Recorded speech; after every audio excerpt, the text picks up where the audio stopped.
Chapter 3 More Money Troubles. And soon now the doctor began to make money again, and his sister, Sarah, bought a new dress and was happy.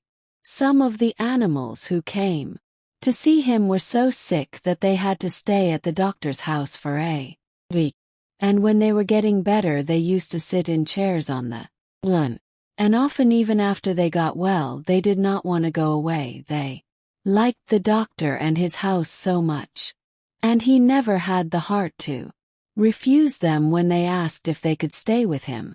So in this way he went on getting more and more pets. Once when he was sitting on his garden wall, smoking a pipe in the evening, an Italian organ grinder came round with a monkey on a string. The doctor saw at once that the monkey's collar was too tight and that he was dirty and unhappy. So he took the monkey away from the Italian, gave the man a shilling and told him to go. The organ grinder got awfully angry and said that he wanted to keep the monkey. But the doctor told him that if he didn't go away he would punch him on the nose. Dolittle was a strong man, though he wasn't very tall. So the Italian went away saying rude things, and the monkey stayed with Dr. Dolittle and had a good home. The other animals in the house called him Chi, which is a common word in monkey language, meaning ginger. And another time, when the circus came to Puddleby, the crocodile who had a bad toothache escaped at night and came into the doctor's garden. The doctor talked to him in crocodile language and took him into the house and made his tooth better. But when the crocodile saw what a nice house it was, with all the different places for the different kinds of animals, he too wanted to live with the doctor. He asked couldn't he sleep in the fish pond at the bottom of the garden, if he promised not to eat the fish. When the circus men came to take him back, he got so wild and savage that he frightened them away. But to everyone in the house he was always as gentle as a kitten. But now the old ladies grew afraid to send their lapdogs to Dr. Dolittle because of the crocodile, and the farmers wouldn't believe that he would not eat the lambs and sick calves they brought to be cured. So the doctor went to the crocodile and told him he must go back to his circus. But he wept such big tears and begged so hard to be allowed to stay that the doctor hadn't the heart to turn him out. So then the doctor's sister came to him and said, "John, you must send that creature away. Now the farmers and the old ladies are afraid to send their animals to you. Just as we were beginning to be well off again, we shall be ruined entirely. This is the last straw. I will no longer be housekeeper for you if you don't send away that alligator." "It isn't an alligator," said the doctor. "It's a crocodile." "I don't care what you call it," said his sister. "It's a nasty thing to find under the bed. I won't have it in the house." "But he has promised me," the doctor answered, "that he will not bite anyone. He doesn't like the circus, and I haven't the money to send him back to Africa where he comes from. He minds his own business and on the whole is very well behaved. Don't be so fussy." "I tell you I will not have him around," said Sarah. "He eats the linoleum. If you don't send him away this minute I'll go and get married." "All right," said the doctor. "Go and get married. It can't be helped." He took down his hat and went out into the garden.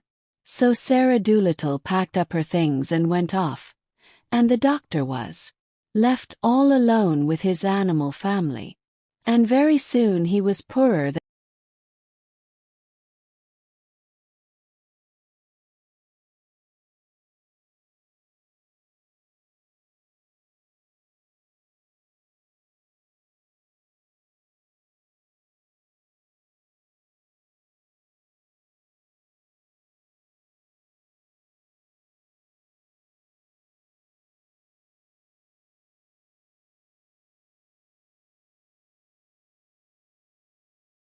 But soon the animals themselves began to get worried.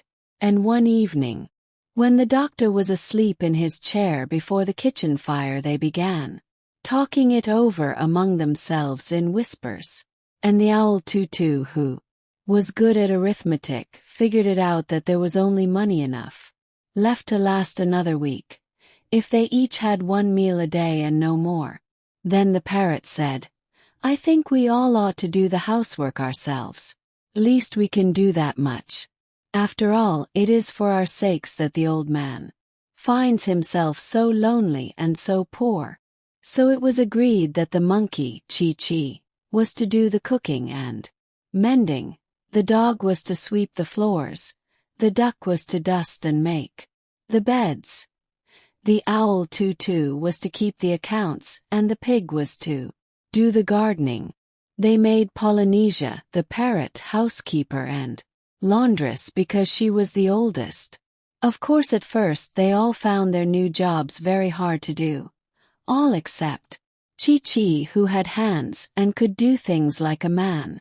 But they soon got used to it, and they used to think it great fun to watch Jip the dog sweeping his tail over the floor with a rag tied onto it for a broom. After little they got to do the work so well that the doctor said that he had never had his house kept so tidy or so clean before. In this way things went along all right for a while. But without money they found it very hard. Then the animals made a vegetable and flower stall outside the garden gate and sold radishes and roses to the people that passed by along the road. But still they didn't seem to make enough money to pay all the bills, and still the doctor wouldn't worry. When the parrot came to him and told him that the fishmonger wouldn't give them any more fish, he said, "Never mind. So long as the hens lay eggs and the cow gives milk, we can have omelets and junket. And there are plenty of vegetables left in the garden. The winter is still a long way off. Don't fuss." That was the trouble. With Sarah, she would fuss. I wonder how Sarah's getting on. Excellent woman, in some ways. Well, well. But the snow came earlier than usual that year. And although the old lame horse hauled in plenty of wood from the forest outside the town so they could have a big fire in the kitchen, most of the vegetables in the garden were gone, and the rest were covered with snow, and many of the animals were really hungry.